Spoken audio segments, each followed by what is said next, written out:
Direto ao assunto, com José Neumann e Pinto. Direto ao assunto, segundo tempo, com o Neumann. Tudo bem, Neumann? Sim, tudo bem. Vamos retomar aqui, começando, você falou na sua primeira participação sobre as extravagâncias do casal Sérgio Cabral e Adriana Anselmo. Bom, agora tem uma tecnologia, vamos dizer assim, né? Lembra os bicheiros por quê? Os investigadores da Lava Jato no Rio, segundo o jornal O Globo, contam com uma nova remessa de delações premiadas, a começar essa grande delação de 70 executivos da Odebrecht, que pode sair essa semana, segundo todos os jornais, amplia um conjunto de provas e os personagens do esquema de propinas comandado pelo ex-governador Sérgio Cabral, né, lá do Rio. Uma das mais esperadas é a do Benedito Júnior, ex-presidente da Odebrecht Infraestrutura, e de Leandro Andrade Azevedo, ex-diretor da empreiteira no Rio. O que os procuradores federais e os policiais federais esperam é que as contas internacionais do esquema, nas quais a empresa teria depositado regularmente uma taxa de 5% cobrada por Cabral pelas grandes obras que executou no estado, apareçam, né?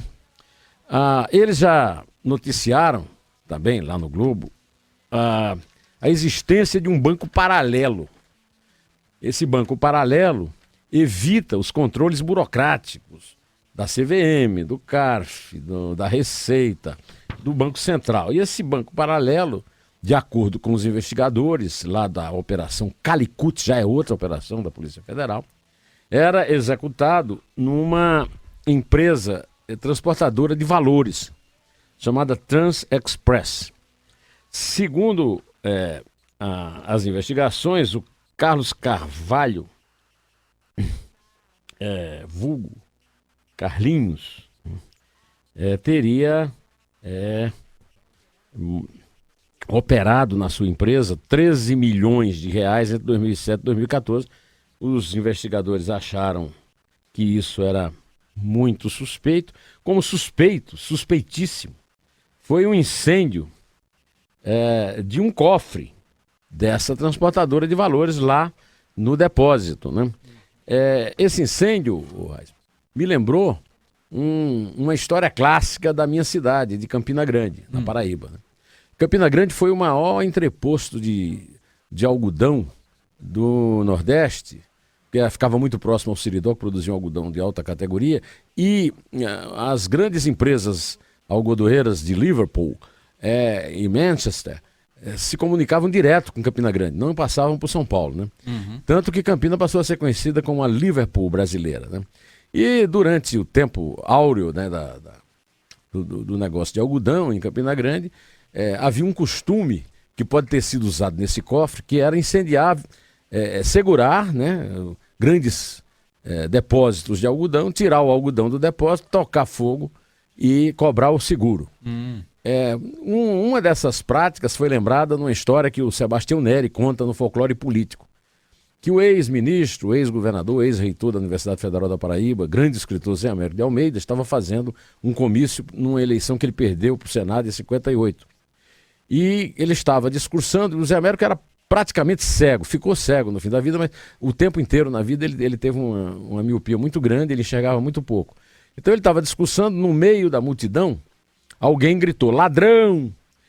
O seu assessor do lado identificou, disse para ele, e ele disse, Rodão Mangueira, que nunca me perdoou por ter criado o Corpo de Bombeiros de Campina Grande.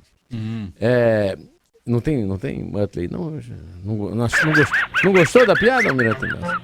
Bom, é provável, quando houve esse incêndio desse carro forte, já havia uma grande corporação do Corpo de Bombeiros no Rio de Janeiro, mas até hoje ninguém sabe por que esse dinheiro pegou fogo. O que chama atenção nesse esquema do Banco Paralelo, além dessa questão de você fugir dos controles, que aliás não deve ser muito difícil, porque nós passamos pelo maior roubo da história do mundo, e nenhum desses controles funcionou.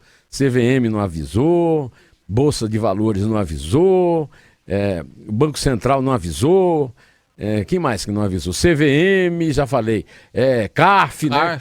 Também está envolvido. Ninguém avisou, como em todo o resto do esquema, né? Além disso, nós temos que lembrar que esse esquema não é novo. Esse esquema era o esquema usado pelos bicheiros. Durante muito tempo, os bicheiros tiveram, no Rio de Janeiro, uma imagem romântica. Tanto que eles não são criminosos, eles são contraventores. Só que, há muito tempo, o bicheiro não é apenas bicheiro. Bicheiro, na verdade, é uma fachada para tráfico de drogas. E me lembra também, na história recente do Brasil, mais recente do que a do Zé Américo, a história do Leonel Brizola, que ao governar o Rio, fez acordos com as quadrilhas que mandavam nos morros e disse que a polícia dele não subiu o morro porque a polícia dele não batia no povo. E aí os chefes de quadrilhas de tráfico e os bicheiros passaram a usar os morros como territórios próprios, né?